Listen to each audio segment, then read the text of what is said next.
Hello friends, आज की video में हम बात करने वाले हैं एयरक्राफ्ट मेंटेनेंस इंजीनियरिंग के बारे में, यानी जिसको आप ऑफनली सुने होंगे एएमई नाम से जाना जाता है। हम देखेंगे ये कोर्स होता क्या है, इस कोर्स की एलिजिबिलिटी क्राइटेरिया क्या होती है, फिर हम देखेंगे कि इस कोर्स का एजुकेशन पैटर्न क्या होता है, यानी इसमें पढ़ाई लिखाई कैसे होती है। फिर हम आगे बढ़ के देखेंगे इसमें कितनी फीस पे करनी होती है, कहाँ आप इसकी पढ़ाई कर सकते हैं, और एट लास्ट हम देखेंगे कि इसकी सैलरी क्या होती है और कुछ ऐसे एक्स्ट्रा एडवांटेज होते हैं जो आप सिर्फ एएमई के जॉब में पा सकते हैं। वो चीजें भी हम आपके साथ डिस्कस करेंगे।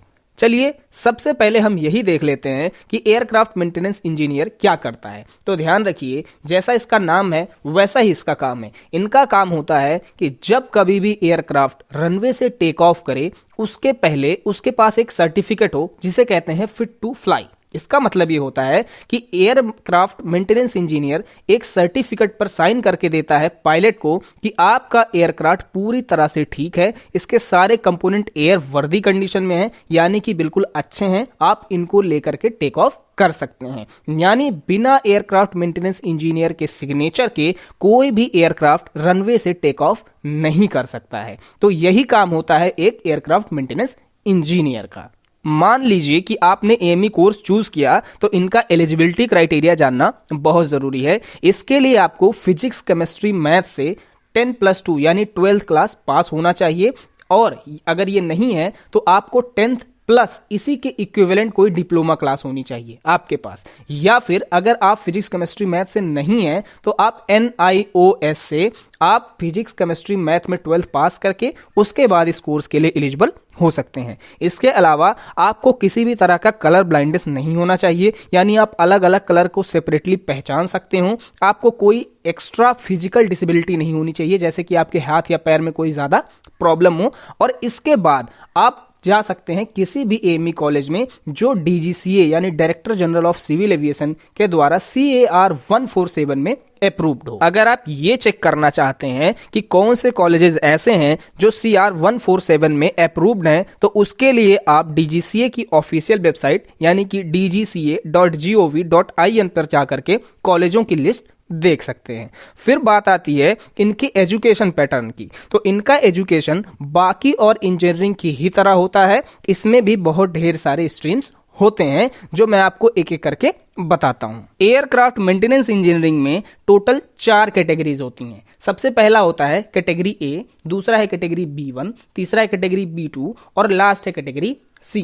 सबसे पहले आता है कैटेगरी A। तो कैटेगरी A के स्टूडेंट्स ऐसे स्टूडेंट्स होते हैं जो किसी पार्ट स्पेसिफिक मेंटेनेंस को परफॉर्म करते हैं, यानी माइनर मेंटेनेंस को परफॉर्म करते हैं। दूसरा होता है कैटेगरी B1, ये मैकेनिकल स्टूडेंट्स होते हैं, यानी कि मेजर मेंटेनेंस में यूज किए जाते हैं, और जितने भी बड़े पार्ट और पूरे एयरक्राफ्ट की मेंटेनेंस की बात आती है मैकेनिकल पार्ट्स की, वहां पर कैटेगरी B1 स्टूडेंट्स की रिस्पॉन्सिबिलिटी आ जाती है। फिर बात आती है कैटेगरी B2 स्टूडेंट्स की। तो B2 के स्टूडेंट्स एवियोनिक्स इंस्टूडेंट होते हैं। एवियोनिक्स का मतलब होता है कि एयरक्राफ्ट के इलेक्ट्रिकल, रेडियो, रडार और इंस्ट्रूमेंट, यानी जो आप आंखों से नहीं देखते हैं, जो एयरक्राफ्ट के अंदर लगा होता है, ऐसे पार्ट्स की मेंटेनेंस और रिपेयर की जिम्मेदारी कैटेगरी B2 के स्टूडेंट्स की होती है। फिर आता है कैटेगरी C। तो कैटेगरी C के स्टूडेंट्स ऐसे स्टूडेंट्स होते हैं, या फिर आप यूं कह लीजिए कि ऐसे सीनियर्स होते हैं जो कैटेगरी B1 या B2 में काफी दिनों तक काम करने के बाद जब काफी एक्सपीरियंस्ड हो जाते हैं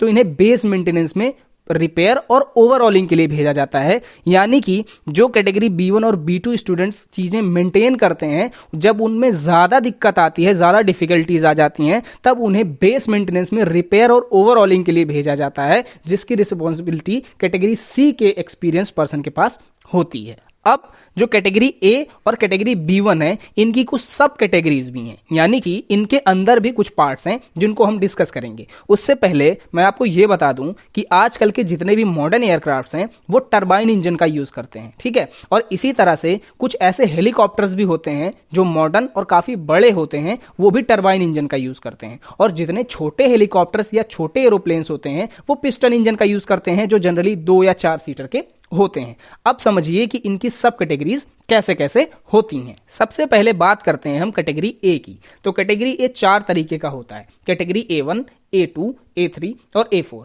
कैटेगरी A1 का मतलब होता है ऐसे स्टूडेंट्स जो माइनर मेंटेनेंस तो करेंगे पर ऐसे एरोप्लेन्स पे करेंगे जो टरबाइन इंजन से पावर्ड हैं, यानी जिसमें टरबाइन इंजन लगी हुई है। इसी तरह से कैटेगरी A2 का मतलब होता है कि ऐसे स्टूडेंट्स जो माइनर मेंटेनेंस ही करेंगे पर ऐसे एरोप्लेन्स पर करेंगे जिनमें पिस्टन इंजन लगा हुआ है, यानी छोटे एयरक्राफ्ट्स हैं। ठीक है, इसी तरह से कैटेगरी A3 होता है। कैटेगरी A3 वो स्टूडेंट्स करते हैं जिनको माइनर मेंटेनेंस करना होता है बट एरोप्लेन नहीं, हेलीकॉप्टर पर। और हेलीकॉप्टर भी कैसा होना चाहिए? टरबाइन इंजन से पावर्ड होना चाहिए, यानी उसमें टरबाइन इंजन लगा होना चाहिए। इसी तरह से कैटेगरी A4 होता है। तो कैटेगरी A4 में स्टूडेंट क्या करते हैं? माइनर मेंटेनेंस ही करेंगे, हेलीकॉप्टर पर ही करेंगे, पर वो हेलीकॉप्टर पिस्टन इंजन से पावर्ड होगा, यानी पिस्टन इंजन उसमें लगा हुआ होगा। और अब हम देखेंगे कि कैटेगरी B1 की कौन कौन सी सब कैटेगरीज हैं। तो इसकी 4 सब कैटेगरीज होती हैं। कैटेगरी B1.1, B1.2, B1.3 और B1.4। B1.1 के स्टूडेंट्स ऐसे स्टूडेंट्स होते हैं जो मेजर मेंटेनेंस करते हैं पर ऐसे एरोप्लेन्स पर करते हैं जो टरबाइन इंजन से पावर्ड हैं। इसी तरीके से कैटेगरी B1.2 के ऐसे स्टूडेंट्स होते हैं जो मेजर मेंटेनेंस ही करते हैं पर ऐसे एरोप्लेन्स पर करते हैं जो पिस्टन इंजन से पावर्ड हैं, यानी जो छोटे इंजन से पावर्ड है, यानी छोटे एयरक्राफ्ट जो यूज होते हैं।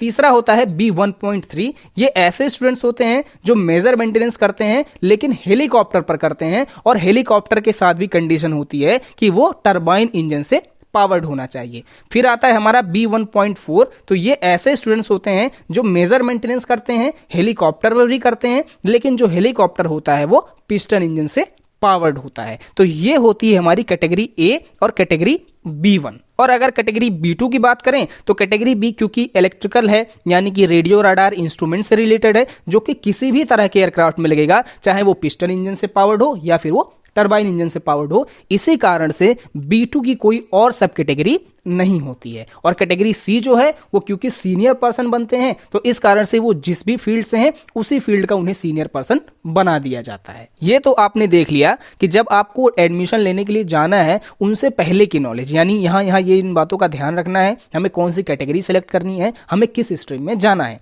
लेकिन जब आप कॉलेज में जाते हैं तो तुरंत के तुरंत जैसे ही आपका एडमिशन हो जाता है उसके कुछ ही दिनों के बाद आपको कंप्यूटर नंबर के लिए अप्लाई करना होता है, यानी कि DGCA जो कि director general of civil aviation है, वहां पर आपका रजिस्ट्रेशन होता है और आपको कुछ ही दिनों के अंदर कंप्यूटर नंबर इशू कर दिया जाता है। एक बात बहुत ही खास है जो आपको ध्यान रखनी है एडमिशन लेने से पहले ही, वो ये कि जब आप कॉलेज में जाते हैं तो जिस तरह से आप कोई और इंजीनियरिंग करते हैं तो वहां पर सेमेस्टर्स के एग्जाम होते हैं, उसी तरह से आपको AME में भी सेमेस्टर के एग्जाम देने होते हैं। लेकिन खास बात ये होती है कि जिस हिसाब से आप अपनी कैटेगरी सेलेक्ट करते हैं उसी हिसाब से आपको सब्जेक्ट्स की पढ़ाई कराई जाती है, और जितने भी सब्जेक्ट्स आपको स्कूल यानी कॉलेज में पढ़ने होते हैं उतने ही सब्जेक्ट को आपको DGCA का अलग से एग्जाम देना पड़ता है, जो कि सेमेस्टर से अलग होता है। और DGCA के जो एग्जाम्स होते हैं वो एक सब्जेक्ट का एक एग्जाम अलग से लेता है, यानी जितने भी सब्जेक्ट आपने सेलेक्ट किए हैं उन सारे सब्जेक्ट्स के अलग अलग एग्जाम आपको DGCA को देना पड़ता है, और DGCA एग्जाम्स को ही मॉड्यूल एग्जामिनेशन बोला जाता है। अब आप कॉलेज में एडमिशन ले लेते हैं, आपकी पढ़ाई स्टार्ट कर दी जाती है, और इसी के साथ साथ आप DGCA यानी director general of civil aviation के जो मॉड्यूल एग्जामिनेशन होते हैं उनको भी साथ साथ में देते जाते हैं, और उनको भी धीरे धीरे क्लियर करते चले जाते हैं। जब आपका कॉलेज कंप्लीट हो जाता है तब आपको COFR यानी सर्टिफिकेट ऑफ रिकॉग्नाइजेशन दे दिया जाता है, और कॉलेज में रहते हुए भी आपको लगभग 250 से 300 घंटे का इन्वायरमेंटल ट्रेनिंग दिया जाता है, जो किसी ना किसी जहां से भी आपका कॉलेज टाई अप होता है वहां से वो ले जाकर के प्रैक्टिकल एक्सपीरियंस लाइव एयरक्राफ्ट पर आपको दिला देते हैं। जब आपका कॉलेज पास आउट हो जाता है उसके बाद आप किसी MRO या किसी एयरलाइन में जा करके 6 महीने से लेकर के 1 साल तक की ट्रेनिंग करते हैं, उसके बाद आपको जॉब मिल जाती है। और ये सारी चीजें यानी आपका 2 साल 1 साल जितना भी कॉलेज रहा हो प्लस आप अपनी ट्रेनिंग, ये सारी चीजें देखते हुए जब 5 साल का आपका लाइव एयरक्राफ्ट पर ट्रेनिंग कंप्लीट हो जाता है, यानी लगभग 5 साल की ट्रेनिंग आपकी कंप्लीट हो जाती है, उसके बाद कंपनी ही आपको AME यानी एयरक्राफ्ट मेंटेनेंस इंजीनियर के लाइसेंस के लिए किसी न किसी एयरक्राफ्ट पर एक्सपीरियंस दिलाती है, और कुछ दिनों के बाद आपको एयरक्राफ्ट मेंटेनेंस इंजीनियरिंग का लाइसेंस दे दिया जाता है। अगर बात की जाए फीस की कि आपको कॉलेज में कितनी फीस पे करनी पड़ती है, तो ये डिपेंड करता है कि आपने कौन सा कॉलेज चूज किया है। फिर भी अगर हम एवरेज की बात करें तो 3.5 लाख से लेकर के 6.5 लाख तक का फीस अपने इंडिया में अवेलेबल है। आप जिस तरह का कॉलेज चूज करते हैं उस तरह से आपको फीस पे करनी होती है। और अगर बात करें कि एएमई की सैलरी कितनी होती है, तो ऐसा नहीं है कि कॉलेज से पास आउट होते ही आप एएमई बन जाते हैं। जैसा कि मैंने आपको बताया, कम से कम 5 साल का एक्सपीरियंस जरूरी होता है। लेकिन जिस दिन आप एएमई बन जाते हैं उस दिन आपकी सैलरी 1 लाख रुपए पर मंथ से कम नहीं होती है। इससे बहुत ज्यादा भी हो सकती है अगर आपके पास ज्यादा एक्सपीरियंस है